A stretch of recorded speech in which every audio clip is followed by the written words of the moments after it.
Hello everybody and welcome to another episode of the D&D Chronicles where we talk about D&D because we're bored. I am Thomas. And I'm Liam. And today's topic of episode 4 is how to torture your players.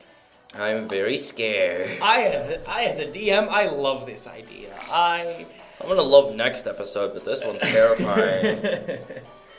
I as a DM, I have a little bit of experience on how to make players a little angry, I have experience on experiencing the things he uses to make people angry. It's called experiencing, Liam. Say it right. Fuck you. Oh. Anyways. We're not editing that out. Anyway, one of the funniest ways I find to do it is just don't tell them the door is just locked. Because some players will go to open a door, it doesn't open. It must be magically forcefully shut forever instead of it's just locked. The rogue's just sitting in the back like, come on, just let me use my lockpicking. I have plus 18. Yeah, rogues are ridiculous.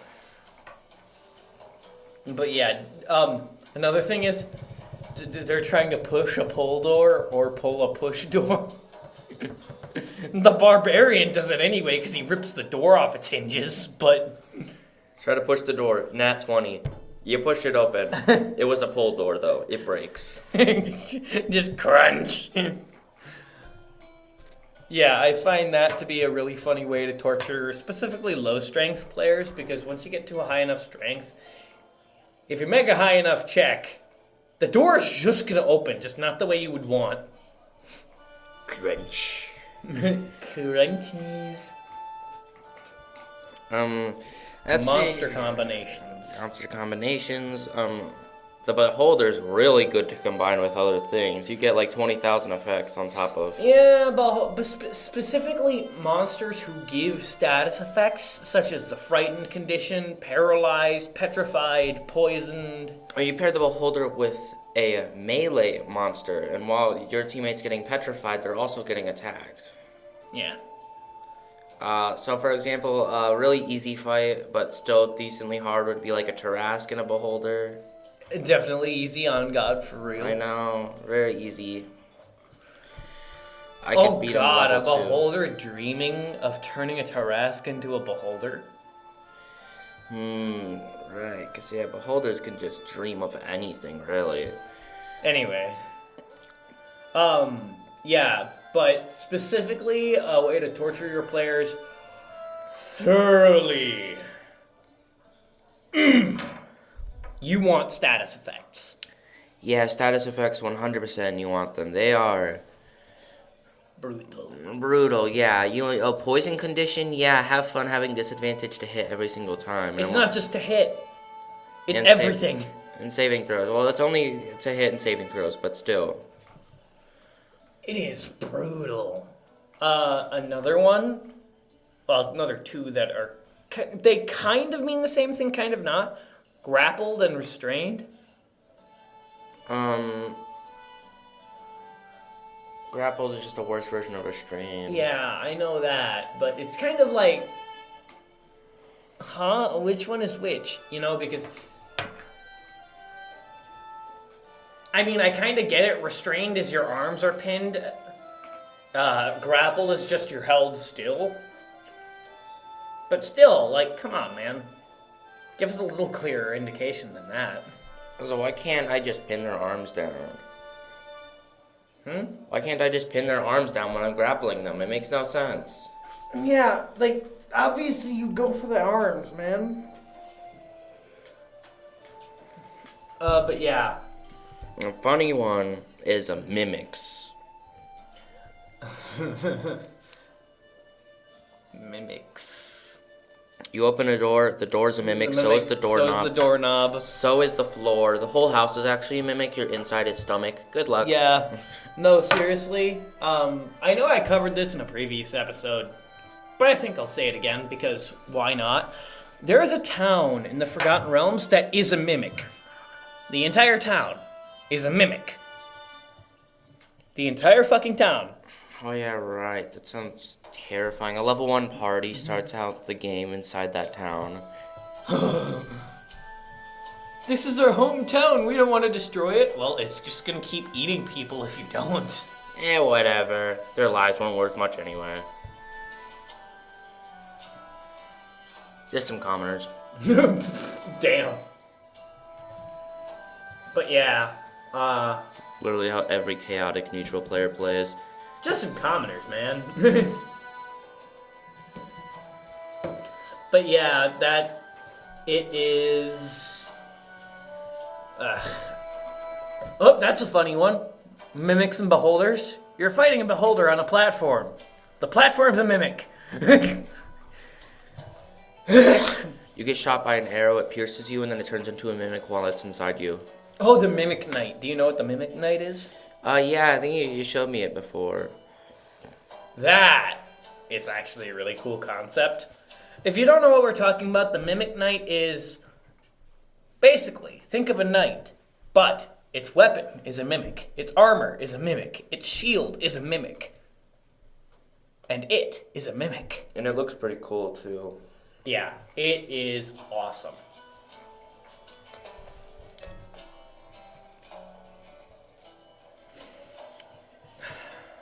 Okay, another kind of funny one, multi-layered traps. If you don't know what I mean by that, stop and think. Okay, so you're walking along, you see a trap. Let's say poison dart trap. You disable it. Cool. You keep walking because you're safe. Guess what? The second layer to it is a fireball. Nuh-uh. The first layer launches a pebble at you. The second layer casts Fucking meteor swarm. True Resurrection on Tiamat. It wouldn't do anything, but... You know, we're kind of blowing through these topics real quick, so I think we'll include the next episode in today's episode if we have the time. Yeah, maybe this could be an extra long episode. Maybe we should, Well, we'll worry about that later. Hey, Thomas, actually, we should, if we get through all these topics fast enough, maybe we can look at the comments and answer some questions if there is any. We have like 7 views on average, dude. I don't think we have any comments. Any questions that we haven't already answered, but I will consider doing that. Anyway, curses. You're cursed with stubbing your toe every 2 seconds. Good luck. You're cursed with having permanent disadvantage on all of your attacks. Curses can be so brutal. Your curse is that a level 1 enemy, like a CR1 enemy spawns next to you every single time you try to sleep. So you cannot get a long rest. But it doesn't have to be that simple either. One I want to do as a DM is you're cursed with Vecna always knowing where you are. He always knows where you are. Or in this case, the BBEG always knows where you are, no matter where you go. Or you could also be cursed with, let's see, I was about to say something, I completely forgot. Oh yeah, you can't get any magical power from gods. You're cursed. You just, nice try. You now, don't Clerics have and anything. paladins don't get shit. Clerics get literally nothing, and paladins can just use their bonk stick. That's it. Yeah, that would suck. Like, really bad, that would suck. But yeah, and the thing is, the thing that I like about curses is that you can be creative with them. Like, as a DM, you can make shit up. Why? Because screw you players, that's why. Yeah. Kidding mostly, but yeah, as a DM, you get to be creative with your curses. You don't just have to go through what's in the monster manual or the player's handbook for spells or the DMG. But yeah. One that I actually didn't write down in the quote-unquote script is, do you know what a rust monster is? I think so. I heard of it before. I think I fought one before, too. You have? Yeah. I've never thrown one at you. I think it might have been a Coolicon. Ah. Oh, we didn't fight any rust monsters at Coolicon. I remember that. But You know the swamp area?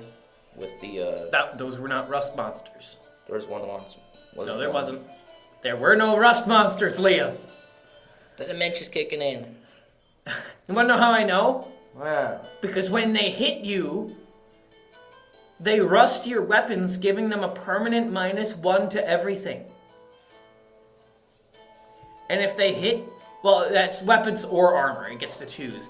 And if something gets down to -5, it just rusts away and turns into dust. So they can break. That includes each- magical objects. So they can. That's broken. What CR are they? Like. Like 3. Yeah. They're actually a surprisingly low CR considering that, oh yeah, that's the legendary Sword of Kos. Numb. Dead. Rust monster go numb. Forcing players to do PvP. Yeah, that's another one. Well, you don't necessarily have to force it, and I as a DM wouldn't force it because that can... It's not forcing it, but, you know. It can create a hostile environment among the players. But if your players are all cool with it, PvP can be a really good option to spice things up and torture your players, because fuck you, that's why. Ooga booga.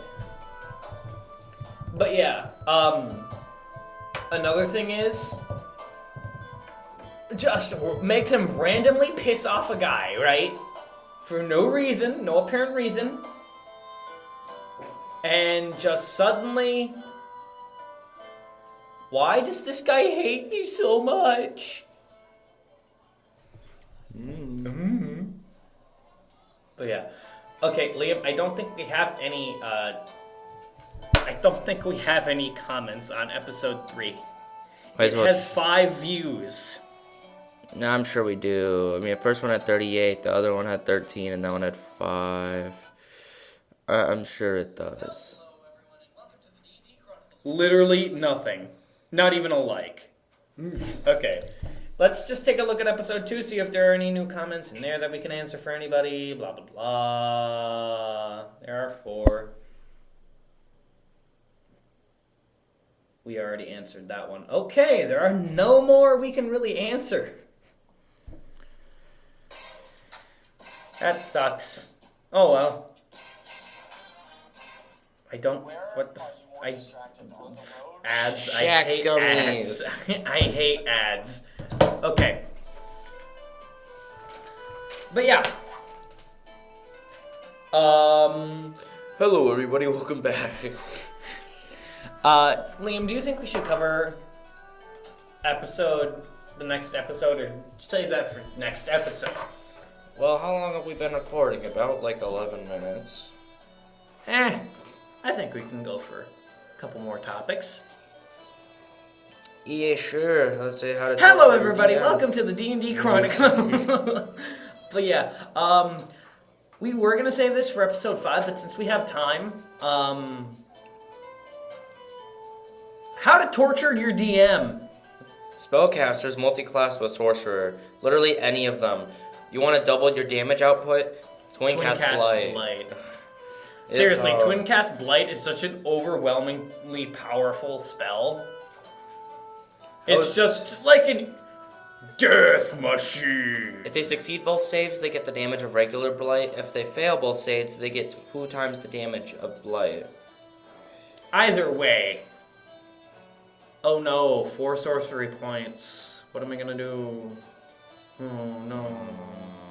You know, but yeah, a couple that's actually class like mix really well. Well, one that mixes really well is the Warlock. Druid. Warlock too, but also Wildfire Druid. Firebolt. Yes, Wildfire Druid does mix well with Sorcerer, but I'm saying Warlock because they're both Charisma casters. Yeah, and Warlock Sorcerer is the most broken combo in the game. Well, not the most broken, but one of the most commonly broken things. Like, it is a really good combo. I have used it in the past. I enjoyed using it.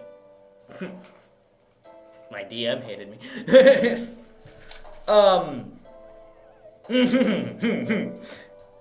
Horny Bard. Don't say it yet, Liam. I'm going to put a trigger warning right here. Just skip like a minute, okay? Skip like a minute if you're sensitive. Okay. Liam? Not the wormlings. No Bard. There's a No Bard, not the wormlings. literally Bard with 20 gallons of mayonnaise, pouring them on a bunch of wormlings. That's all it is. There's not much else to it. Literally, no Bard, not the wormlings. But yeah, some P. Diddy shit going on with some dragons. Asking the name of random NPCs, or asking for their backstory too. No. You walk up to some random schmo in D&D. What's your name, sir? The DM. I hate you. My name is Ugrathbach the Third. Ugrakbach or Quivus Dranquivius the Third. But yeah, seriously, as a DM, my players keep asking the names of random people, and it's just like, please, no more. I'm gonna start doing it intentionally now. No, you won't. I will target your character. Your character will die. I will power build. No, you already are. What are you talking about? I'm not power building. This is like a fraction of what I could do. Anyway, trying to make powerful monsters your pets. For example, I've had players try to make a dragon their pet. They succeeded. That's more of you gave us a dragon. No, you weren't there for last campaign. They made it their pet. Was it the one that was fed mayonnaise? No. Alright, that one wasn't really a pet. It was more of a funny thing to torture. Yeah. But another example is exploiting low monster intelligence to make them your pet because, well, low intelligence creatures sometimes can, sometimes can't be easy to train. Tarask. I, for example, make them really hard to train because I don't want my fucking players having a pet white dragon. Tarask has like 4 intelligence. I'm having a pet Tarask, Thomas. No, you're not. It'll eat you. The Weed Wizard. Why not the wheelchair wizard? Go ahead and emphasize what you meant by the Weed Wizard because you were the one who wrote that down. The weed wizard. I saw this from a video on someone talking about bad DM PCs, but I think it's funny. It's so funny. Just imagine this. You're going through the dungeons, and you meet a new party member for your adventurer, and it's a wizard riding a skateboard smoking weed. Yeah, and weed wasn't even invented at that time. What's up, Joel? Yo, what's up, bro? You want a blunt, bro? Hey, what's up, bro? You want a blunt? I got you, bro. Yeah. Another way to torture your dim is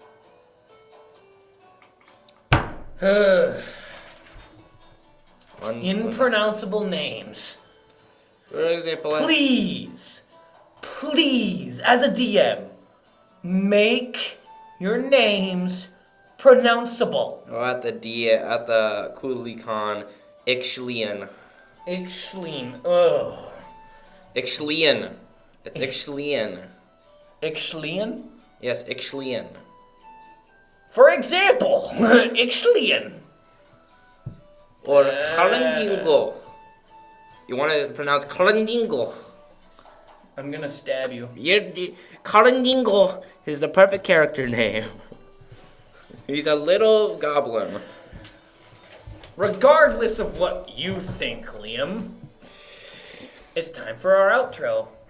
Remember to leave a positive review if you like the podcast.